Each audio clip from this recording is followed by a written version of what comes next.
बहुत बहुत स्वागत है दोस्तों आपका अपने एजुकेशन प्लेटफॉर्म पर। आज हम समझेंगे बल, जिसमें संतुलित बल, असंतुलित बल, घर्षण बल, गुरुत्वाकर्षण बल के बारे में और उसके साथ साथ न्यूटन के सभी नियमों के बारे में। तो शुरू करने से पहले अगर आप चैनल पर पहली बार विजिट कर रहे हैं तो चैनल को जल्दी से सब्सक्राइब कीजिए और बेल आइकन को ज़रूर प्रेस कीजिए, इससे आपको आने वाली नोटिफिकेशन समय पर मिलते रहें। वीडियो अच्छी लगे तो वीडियो को लाइक ज़रूर करें और ज़्यादा से ज़्यादा शेयर करें से सभी को इसका बेनिफिट मिल सके। तो चलिए शुरू करते हैं आज का अपना टॉपिक। सबसे पहले जानते हैं हम बल यानी कि फोर्स के बारे में। तो बल वह बाह्य कारक है, जब कोई वस्तु विरामावस्था में है तो उसे वह गतिमान कर देगा, और यदि कोई गतिमान अवस्था में है कोई वस्तु तो वह उसे विरामावस्था में कर देगा। और बल किसी वस्तु पर बाहर से ही लगाया जाता है, बल एक आंतरिक कारक नहीं है। विरामावस्था अथवा गतिज अवस्था में यह परिवर्तन करता है। बल में दिशा और परिमाण दोनों होते हैं और बल एक सदिश राशि है। बल का मात्रक किलोग्राम मीटर प्रति सेकेंड स्क्वायर अथवा जिसे हम न्यूटन भी बोलते हैं। तो धकेलने और खींचने दोनों में हम बल का प्रयोग करते हैं। जैसे एक एग्जाम्पल लेते हैं, आपके घर में जो दरवाज़ा होगा या तो वह अंदर की तरफ खुलता होगा या बाहर की तरफ, मतलब आपको पुल करके खींचना होगा या पुश करके। ऐसे में आपको यह समझना होता है कि बल किस दिशा में लगाना है, अंदर की तरफ लगाना है या बाहर की तरफ लगाना है। इसका मतलब है बल में दिशा और परिमाण दोनों की आवश्यकता होती है। अब हम देखते हैं बल के प्रकार। बल के प्रकार, सबसे पहला है संतुलित बल यानी बैलेंस्ड फोर्स और दूसरा है असंतुलित बल यानी अनबैलेंस्ड फोर्स। अब इनके बारे में हम डिटेल से समझते हैं। सबसे पहले समझते हैं संतुलित बल यानी बैलेंस्ड फोर्स के बारे में। तो यदि किसी वस्तु पर लगने वाले सभी बलों का परिणामी बल शून्य हो तो इन बलों को ही हम संतुलित बल कहते हैं। दोनों तरफ अगर बराबर बल लगे तो वहां पर संतुलित बल होता है। संतुलित बल वस्तु की स्थिति में परिवर्तन उत्पन्न नहीं करते हैं और संतुलित बलों की अवस्था में यदि कोई वस्तु गतिशील है तो वह उसी प्रकार गति करती रहेगी और यदि स्थिर है तो वह स्थिर ही बनी रहेगी। और संतुलित बलों के प्रभाव से वस्तु की आकृति में परिवर्तन संभव है, लेकिन उसकी स्थिति में परिवर्तन संभव नहीं है। तो इसका एक एग्जाम्पल लेते हैं कि रबड़ की गेंद को आप हथेलियों के बीच में रखिए, बराबर व विपरीत बल लगाएं तो गेंद कैसी हो जाती है, तो गेंद चपटी हो जाती है, अर्थात उसकी आकृति बदल जाती है। तो अब देखते हैं असंतुलित बल।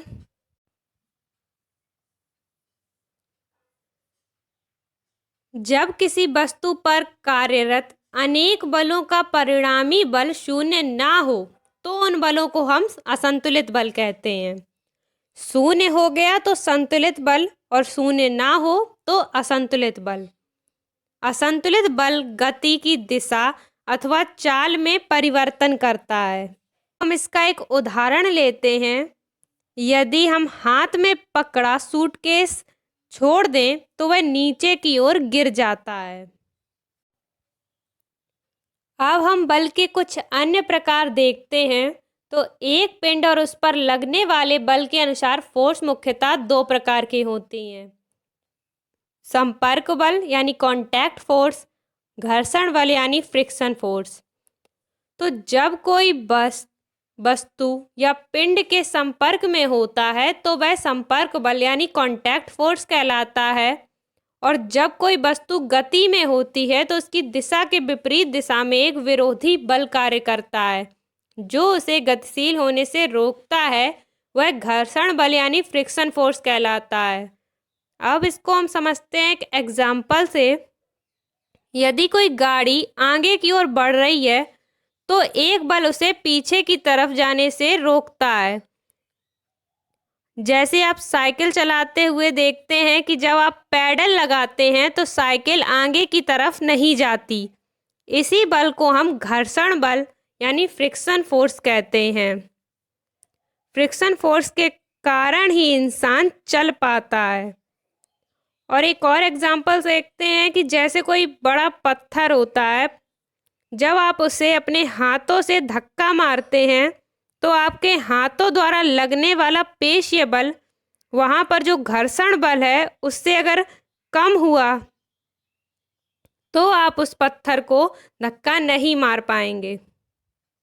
असंपर्क यानी नॉन कांटेक्ट फोर्स, तो जब कोई वस्तु या पिंड एक दूसरे के संपर्क में नहीं होते हैं तब उन पर असंपर्क बल कार्य करता है। दो पिंडों के मध्य फोर्स लगता है। यह बल जिस क्षेत्र में काम करता है उसे हम बल क्षेत्र कहते हैं। अब इसमें हम देखते हैं चुंबकीय बल यानी मैग्नेटिक फोर्स को। तो चुंबक के विपरीत ध्रुवों के मध्य आकर्षण ही मैग्नेटिक फोर्स कहलाता है। अब हम इसे एक एग्जाम्पल से समझते हैं। जैसे एक चुंबक है और उसके थोड़ा दूर एक लोहे का टुकड़ा है, तो इनके बीच जो स्थान होगा उसे हम कहेंगे फोर्स एरिया। और दूर से ही आप देखते हैं इसका प्रभाव। आप एक हाथ में चुंबक लीजिए और एक हाथ में लीजिए लोहे का टुकड़ा, तो आप अपने हाथों के खिंचाव महसूस करेंगे। आपको लगेगा एक बल कार्य कर रहा है। यही चुंबकीय बल मैग्नेटिक फोर्स होता है। गुरुत्वाकर्षण बल ग्रेविटेशनल फोर्स, तो ब्रह्मांड में प्रत्येक पिंड एक दूसरे को अपनी ओर खींचते हैं और इस आकर्षण को हम कहते हैं ग्रेविटी। इसी कारण पृथ्वी सूर्य का चक्कर लगाती है। कोई भी चीज अगर आप ऊपर की तरफ फेंकते हैं तो वह नीचे की तरफ आ जाती है। यही गुरुत्वाकर्षण बल होता है। स्थित वैद्युत बल इलेक्ट्रोस्टैटिक फोर्स, तो एक आवेश वाली वस्तु या पिंड जब किसी दूसरे आवेश वाले पिंड या वस्तु से आकर्षित होती है तब यह बल कार्य करता है। जड़त्व यानी कि इनर्शिया, तो किसी भी वस्तु का वह गुण जो अपने आप अपनी विराम अथवा गति की अवस्था को नहीं बदलती, जड़त्व कहते हैं। अब हम देखते हैं कि जड़त्व के प्रकार। जड़त्व के दो प्रकार हैं यहाँ पर, विराम का जड़त्व और गति का जड़त्व। तो सबसे पहले देखते हैं विराम का जड़त्व। यदि कोई वस्तु विराम अवस्था में है तो वह विराम अवस्था में ही रहेगी जब तक कि उस पर कोई बाहरी बल ना लगाया जाए। और गति का जड़त्व, यदि कोई वस्तु गति की अवस्था में है तो वह गतिशील अवस्था में ही रहेगी जब तक उस पर कोई बाहरी बल ना लगाया जाए। विराम के जड़त्व में वस्तु विराम अवस्था में ही रहेगी और गति का जड़त्व में वस्तु गतिशील अवस्था में ही रहेगी।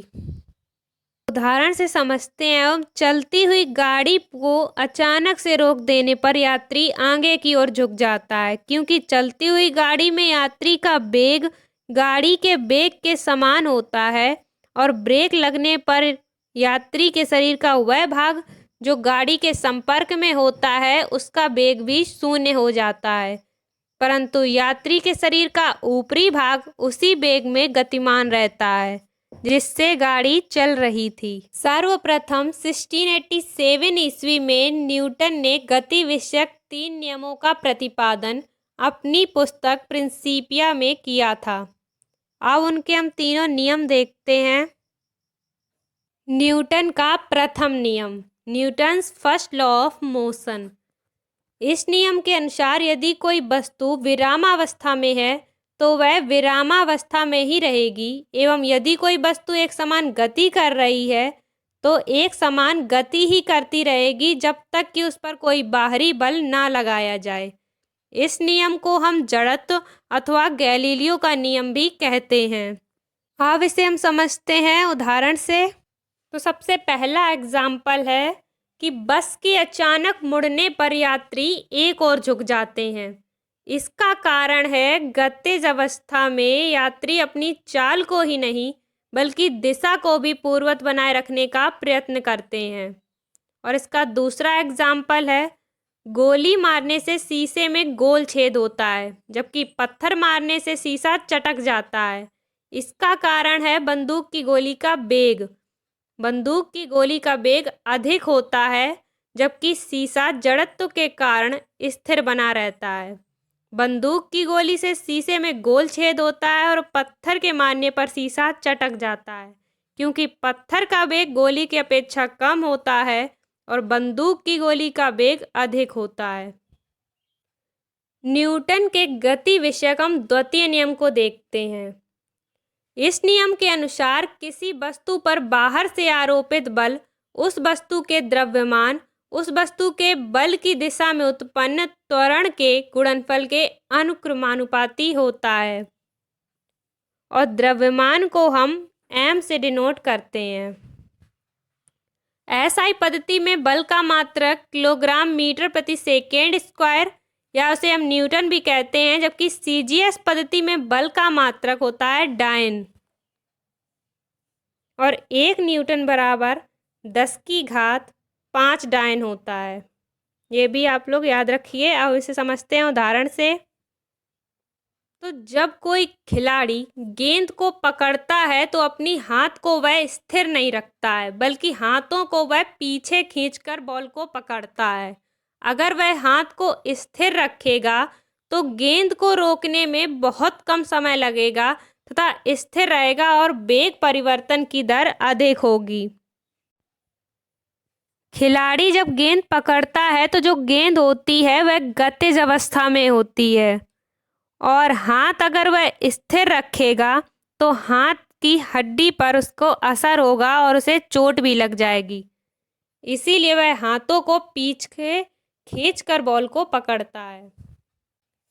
अब हम देखते हैं न्यूटन के गति विषयक तृतीय नियम को। तो बल लगाने की क्रिया सदैव 2 वस्तुओं के मध्य होती है। एक वस्तु वह जिसके द्वारा बल लगाया जाता है और दूसरी वह जिस पर बल लगता है। तो न्यूटन का गति विषयक तृतीय नियम 2 वस्तुओं के मध्य लगने वाले बल की प्रतिक्रिया स्पष्ट करता है। इस नियम के अनुसार जब कोई वस्तु किसी दूसरी वस्तु पर बल लगाती है तो पहली वस्तु भी उस पर उतना ही बल विपरीत दिशा में भी लगाती है। अब इसके अनुप्रयोग को हम चित्र के माध्यम से भी समझते हैं। पहले से एक बार देख लेते हैं कि मनुष्य द्वारा पृथ्वी पर चलना। तो जब हम पृथ्वी पर चलते हैं तो पैरों द्वारा पृथ्वी को हम पीछे ढकेलते हैं। जैसे आप चित्र में देख सकते हैं कि जब हम पृथ्वी पर चलते हैं तो हम पैरों द्वारा पृथ्वी को पीछे ढकेलते हैं और इस प्रकार क्रिया बल कार्य करता है, जिसके परिणाम स्वरूप पृथ्वी द्वारा हमारे पैर प्रतिक्रिया बल विपरीत दिशा में कार्य करता है, जिसके कारण ही मनुष्य आगे बढ़ पाता है। आप देख पा रहे हैं कि मनुष्य पृथ्वी को पीछे की तरफ एक बल लगा रहा है और तभी वह आगे बढ़ पा रहा है। इसी तरीके से इसके दूसरे उदाहरण में भी होता है कि गोली छूटने पर बंदूक पीछे गति करती है, क्योंकि बंदूक से गोली चलाने पर गोली क्रिया बल के कारण आगे बढ़ती है, जिससे प्रतिक्रिया बल के कारण बंदूक स्वयं पीछे की ओर गति करती है। गोली चलाते समय बंदूक पीछे की तरफ होती है और आपके पास इतना बल होना चाहिए कि आप उसे रोक पाएं, उसे हैंडल कर पाएं, वरना आपका हाथ टूट जाएगा और आपका निशाना भी सही जगह पर नहीं लगेगा। इसका एक और एग्जाम्पल देख लेते हैं, जेट विमानतः रॉकेट की गति। तो जेट विमानतः रॉकेट के इंजन में ईंधन के जलने से अत्यधिक मात्रा में गर्म गैस उत्पन्न होती है, जो इंजन के पीछे बने नोजल से तीव्र वेग से बाहर निकलती है, जिससे रॉकेट आगे की ओर प्रतिक्रिया बल कार्य करता है। इसे भी हम देख लेते हैं थोड़ा चित्र से। इस चित्र में आप देख पा रहे हैं कि कैसे रॉकेट के इंजन में ईंधन के जलने से अत्यधिक मात्रा में एक गर्म गैस निकलती है, जिसके कारण ही यह ऊपर की ओर जा पाता है। आज के लिए दोस्तों बस इतना ही। मिलते हैं अब नेक्स्ट वीडियो में। Thanks for watching.